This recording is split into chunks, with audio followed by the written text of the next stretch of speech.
Morning, everyone.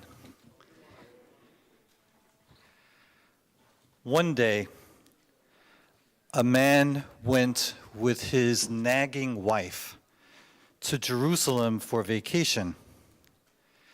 And while they were there, his wife died. He went to the undertaker, who told him, "It will cost you $500 to bury her here in Jerusalem. And if you want to ship her home, it will cost you $5,000. What would you like to do?" The man said, "I want to ship her home." The undertaker could not understand this. Why would you want to spend so much money? The man replied, "I heard that there was once, many years ago, a man buried here who rose 3 days later. I can't take that chance."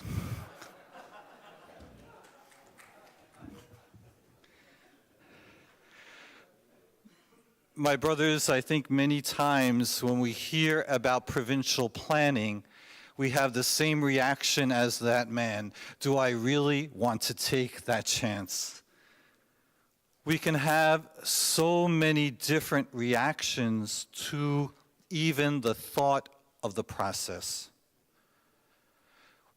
And we spoke about a lot of them on Monday when we talked about reconfiguration.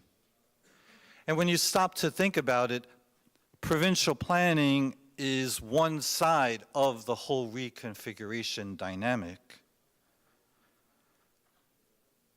And we know that we can experience an element of fear, an element of uncertainty, a feeling that maybe we can't or don't want to take the chance to enter into the process. The context for provincial planning comes in chapter 3 of the guide, the practical guide for visitors. And in this chapter, we see the context of the particulars which are supposed to be an aid to the ministry of visitor. Chapter 3 speaks of assemblies and provincial meetings, council and administrative offices, visitations, relationship with local superiors. And in the midst of all of these, provincial planning is held out as a necessary tool for the continued growth and for the development of a province.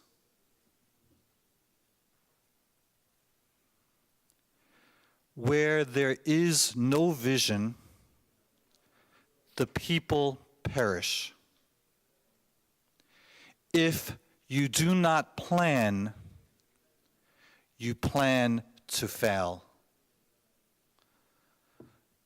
My brothers, no one can convince another person about the importance of planning. However, the collective wisdom of leadership throughout the ages, including the scriptures, advises of the essential nature of planning for the well-being of a group. It is hard work. It involves discipline, and it means making a commitment to see a process through to the end that you have begun. And I would dare to say that ultimately it is trusting that the Holy Spirit knows more than you do and will truly lead you if you remain open to God's promptings. Oops. The purpose of the Congregation of the Mission is to follow Christ evangelizing the poor. The provincial plan will enable the visitor, working in collaboration with his council and the confreres of the province, to identify and prioritize its provincial commitments by using both long and short-term goals.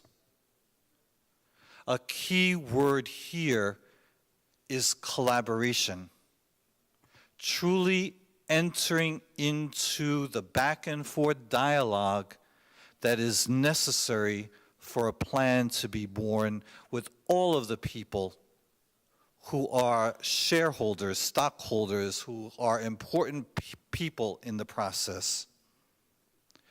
Provincial planning is a multifaceted process by which fundamental decisions are made and concrete actions are taken which will shape and guide the community as it grows into its future. An operative presumption here, my brothers, is growth. We don't plan so that we can die well. We plan so that we can grow. And even, I would dare say, when we talk about reconfiguration, if all we are talking about is rearranging things so that we could watch ourselves decline in bigger numbers, that's not what it's about. It's about grabbing hold of the fact that the Spirit is somehow present here with us, calling us to a new reality, which is growth. It demands a total group effort. It is not just about writing a plan, coming up with a piece of paper. It's about getting a buy-in from all who are involved in your ministries, primarily from the confreres of the province, as well as from our collaborators who are equally invested with us in the service of people in poverty. Provincial planning is an essential task for the future vitality and viability of the provinces of the congregation. As the constitutions say, we are called to create new ways and to use new means to renew our energies and thus enable ourselves to fulfill our mission into the next generation of Vincentians.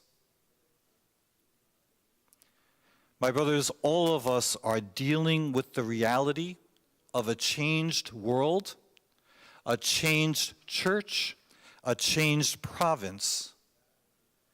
And if we are honest with ourselves, I think everyone in this room could say our community realities are very different today than when we first joined our provinces. And the strategies must be different into the future if we wish to respond faithfully to the call of the charism we have received. Doing things the way we always did does not move us into the future. It creates apathy and it creates inertia. The provincial plan by which this will be accomplished will unite a province even more closely to the Paschal mystery, for it will involve both a dying to what is now so that it may rise with Christ to new life. There certainly is death and resurrection involved in planning, and what was must die if what is to be can rise to life. Is this fatalistic? Not at all. it is realistic in that we are affirming that mystery which lies at the heart of our faith, that new life only comes from death. Some of us know that innately from our own experiences. Some of us come to this realization from a compelling need to change and to grow. But unless the conviction for and the motivation for such a process comes from the visitor, all you will end up with is another paper on the shelf or lining your garbage pails, maybe even in the archives. And your confreres will be frustrated that planning never goes anywhere in your province. As St. Vincent told us, and that was the beginning of your company, as it was not then what it is now. There is reason to believe that it is still not what it will be when God has perfected it as He wants it.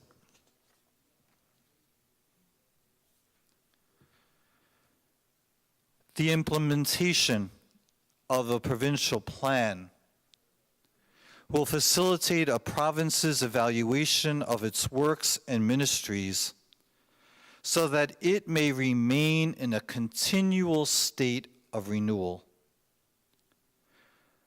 Article 12 of the Constitutions and Statutes are a wonderful checklist of our fidelity to the evangelization of the poor. Provinces would be well served in using it as a basis for a planning process. They would also be well served in using it to evaluate criteria for works.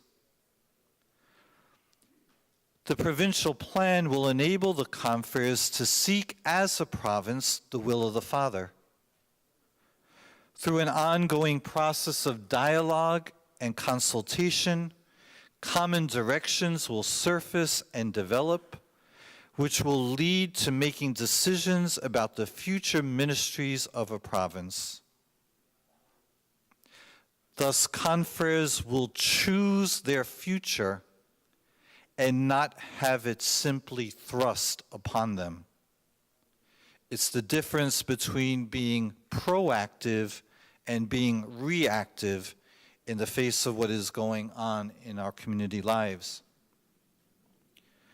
The provincial plan affirms that all of our confreres are our most valuable resource. A provincial plan will empower community life fostered by mission and thus promote both personal formation and communal development for the work of the evangelization of the poor. In other words, a provincial plan helps us maintain our focus on the mission. No matter what methodology you would choose to use in the creation of your particular plan, and no matter what the focus may be of a particular planning process, the basic components of any plan would be see, judge, and act. To speak first about see. Any process that is effective would begin with the involvement of all the confreres, giving their input into the general themes that have been chosen as the focus of a plan. The incorporation of as many confreres as possible in all the stages of the planning process is essential for the buy-in of the province into whatever plan you will choose to promulgate. Therefore, the first question is, what are we seeing? Do we all understand where we stand in terms of our works, in terms of our personnel, in terms of our finances, in terms of what other questions we may be looking at. Do we all understand our mission based on the opening lines of our constitutions and statutes to follow Christ evangelizing the poor? Have we defined the goal or the purpose of the plan? Is it a study of some aspect of our life, vocation, recruitment, community life, or are we talking about a realignment of our works? What is it that we are seeing? Second component, judge. My brothers, there are many possible strategies that can be utilized in the drafting of a plan. But right from the start, it is very important to make some things clear. First, exactly how the process will work. Secondly, the parameters or the mandate within which the confreres are asked to work. And thirdly, the untouchables. Let's be honest, if there are things that you don't want to have on the table, you need to make that very clear right from the start. And finally, the reality that any recommendations that will come from the plan are advisory to you. Confreres need to have the information that they need to make informed judgments and to give proper advice to you as visitor. And if you should choose not to follow their advice, it is very important that the confreres be told why you have made another decision. And finally, act. My brothers, I would think it is very important to give the confreres an opportunity to respond to a proposed plan before its promulgation. A provincial convocation or meeting is a good vehicle for such a process. It is also important that the confreres see a concrete plan for implementation, with those responsible for implementation clearly named and empowered to do the work you are asking them to do. Professionals in this field would usually advise that any plan to be effective should not last more than 3 to 5 years.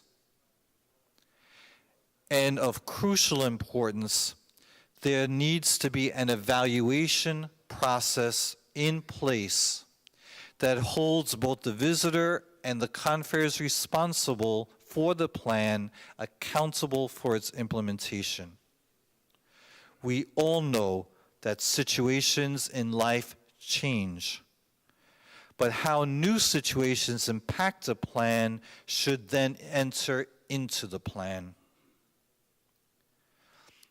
It's important that we see a plan not as a noun, but as a verb that is actively transforming the province's fidelity to the charism and the service of the poor in all the decisions that are made. If I may, I would like to close with a story. A number of years ago, in another life, I had the pleasure of meeting Father Richard Fragamini from Chicago at a number of liturgy and RCIA conferences that I had attended over the years. In a talk to a group of religious, he once said, "If the horse you are riding on dies, then get off." Let me say that again. If the horse you are riding on dies, then get off.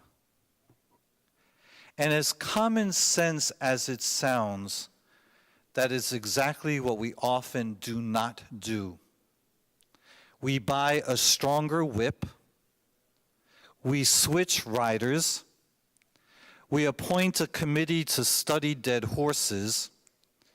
We visit places that seem to be riding dead horses better, or we just complain about them. Provincial planning places us at a crossroad about the horses we are riding on. Which ones can take us into the future? Which ones need to be laid to rest? What are the important issues that we honestly need to face about the journey? What are the unaskable questions? What are the sacred cows? If we are honest with ourselves, we know that we are not yet all we can be. And we see in that acknowledgement both a source of hope and a cause for joy. Hope because God is here with us, creating in us what will be needed for the church of today. And joy because we can affirm that we have staked our lives on Jesus and are committed to the service of the poor he has entrusted to us. Thank you.